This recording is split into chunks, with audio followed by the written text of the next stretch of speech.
नमस्कार दोस्तों, आज की यह कहानी उन लोगों के लिए है जो कि बहुत ही सीधे व सरल स्वभाव के हैं, जो सभी का भला चाहते हैं, जो कि बहुत अच्छे लोग हैं। लेकिन कुछ लोग उनकी अच्छाई का गलत फायदा उठाते हैं और जिस कारण उन सीधे साधे लोगों को अपने जीवन में बहुत सारे प्रॉब्लम्स को फेस करना पड़ता है। और मुझे पता है कि आप भी उन्हीं लोगों में से एक हो, इसलिए आज की यह कहानी आपके लिए है। लेकिन कहानी की शुरुआत करने से पहले मैं आपसे एक छोटी सी रिक्वेस्ट करना चाहूँगा कि इस कहानी को बड़े ध्यान से सुनना। और यदि आपने अभी तक अपने इस YouTube चैनल को सब्सक्राइब नहीं किया तो आपकी मोबाइल स्क्रीन पर जो लाल कलर में सब्सक्राइब लिखा है उसे अपने प्यारे से हाथों से प्रेस कर इस चैनल की शोभा बढ़ाएं। तो चलिए आज की कहानी की शुरुआत करते हैं। एक बार गौतम बुद्ध अपने शिष्यों के साथ बैठे उन्हें कुछ समझा रहे थे। इतने में वहां पर राजा अजातशत्रु आ पहुंचते हैं और उनसे पूछते हैं कि हे प्रभु, जब से मैं आपका अनुयायी बना हूं तब से लोग मेरे सीधेपन का गलत फायदा उठा रहे हैं। आपका अनुयायी बनने से पहले सभी लोग मुझसे बहुत डरते थे, क्योंकि मैं पहले बहुत क्रूर था और किसी को भी मृत्यु दंड देने से पहले एक क्षण नहीं लगाता था। परंतु अब आपका अनुयायी बनने के बाद मेरा मन इन कामों को करने के लिए तैयार ही नहीं होता है और मैं सभी लोगों को प्रेम देना चाहता हूँ। लेकिन कुछ लोग इस चीज का गलत फायदा उठा रहे हैं और इससे मेरी प्रजा को बहुत खतरा है और मेरे शासन में भी बहुत दिक्कतें आ रही हैं। हे प्रभु, अब आप ही बताइए कि मैं क्या करूं। उसकी बातें सुनकर बुद्ध उससे कहते हैं कि तुम्हें इसका उत्तर एक कहानी द्वारा देता हूं। एक बार एक भिक्षु एक गांव से गुजर रहा था और इस गांव में बहुत ही बड़ा पीपल का वृक्ष था।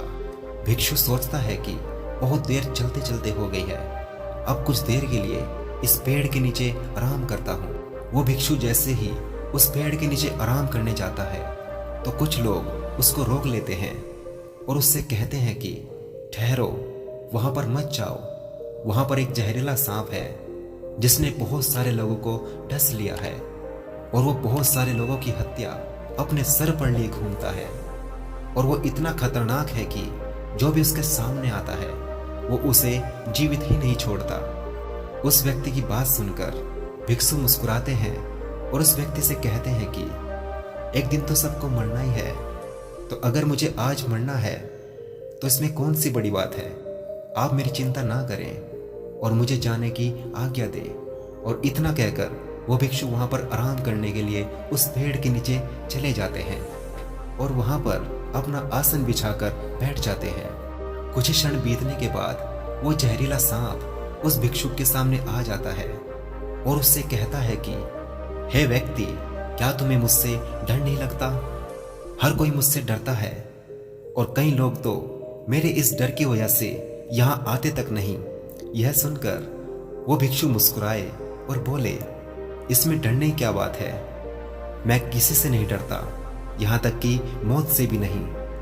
और बल्कि डरते तो तुम हो कि कोई तुम्हें मार ना दे, इसलिए तुम लोगों को डसते हो। यह सुनकर वह सांप दंग रह गया और बोला, महाराज, यहाँ जो कोई भी आता है, कुछ लोग तो मुझे मारने की कोशिश करते हैं और कुछ लोग मुझसे डर के भाग जाते हैं, लेकिन मुझे आज तक आप जैसा कोई नहीं मिला जो कि मुझसे भी न डरता हो।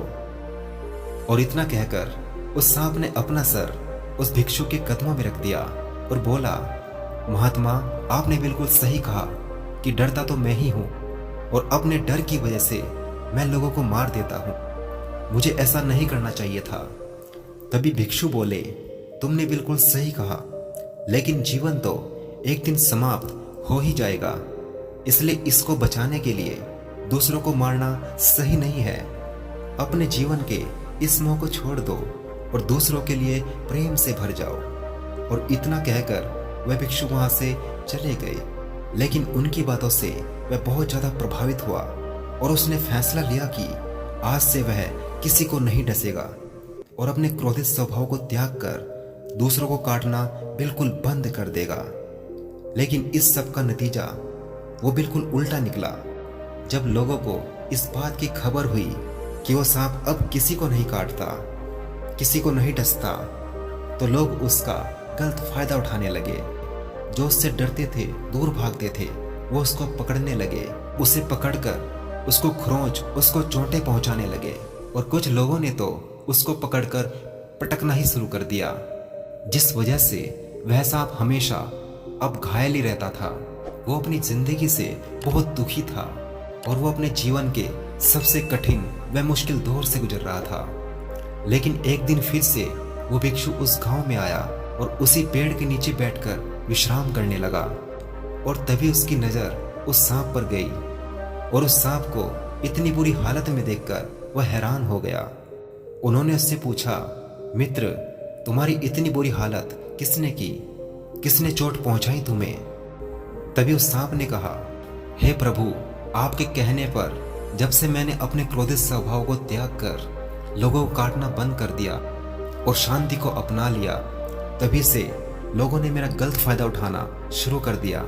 अब कोई मुझसे नहीं डरता और कई लोग तो मेरी इस शांति का गलत फायदा उठा रहे हैं और इसीलिए मेरी जिंदगी अब बहुत कठिन हो चुकी है और शायद अब मैं मृत्यु को प्राप्त हो जाऊं। यह सब सुनने के बाद वो भिक्षु बोले, मित्र, मुझे ऐसा लगता है कि तुमने मेरे उपदेश का गलत अर्थ निकाल लिया है।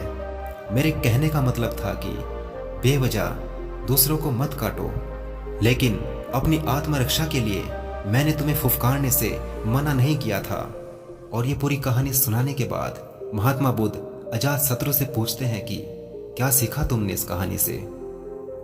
शायद तुम भी मेरे उपदेशों को उस सांप की तरीके से ले रहे हो। मैंने तुमसे कहा था कि तुम अपने क्रूर स्वभाव को त्यागो, लेकिन अपने राजा के कर्तव्य को मत छोड़ो। तुम्हें बाहर से कठोर होकर एक राजा का कर्तव्य निभाना है ताकि तुम अपने राज्य में सभी को अनुशासित कर सको। तुम्हें सख्त होकर राज्य की न्याय प्रक्रिया को कायम रखना है ताकि सभी लोग शांति से रह सकें और उन्हें किसी भी प्रकार की असुरक्षा का अनुभव ना हो। इसीलिए तुम्हें अंदर से एक संत की तरह और बाहर से एक राजा की तरह शासन करना होगा। दोस्तों, उम्मीद करता हूं कि आपने इस कहानी से बहुत कुछ सीखा होगा। तो लोग आपके सीधेपन का गलत फायदा ना उठाएं। इसलिए आपको चाहिए कि आप अंदर से खुद को वैसा ही रखो जैसे कि आप हो, सीधे, सज्जन व सबका भला चाहने वाले। लेकिन जो लोग आपके सीधेपन का गलत फायदा उठाते हैं, उनके प्रति आपको तेज तर्रार व स्मार्टली बिहेव रखना होगा। दोस्तों, यदि आप भी इस विषय में कुछ कहना चाहते हो तो आप अपनी कीमती राय हमें कमेंट बॉक्स में लिखकर भेज सकते हैं। हमें आपके कमेंट्स का इंतज़ार रहेगा। वीडियो अच्छा लगा हो तो इसको लाइक करने के साथ साथ अपने सभी दोस्त व रिश्तेदारों को जरूर शेयर करें। वीडियो को अंत तक देखने के लिए आपका दिल से धन्यवाद। आपका दिन शुभ और जीवन मंगलमय हो।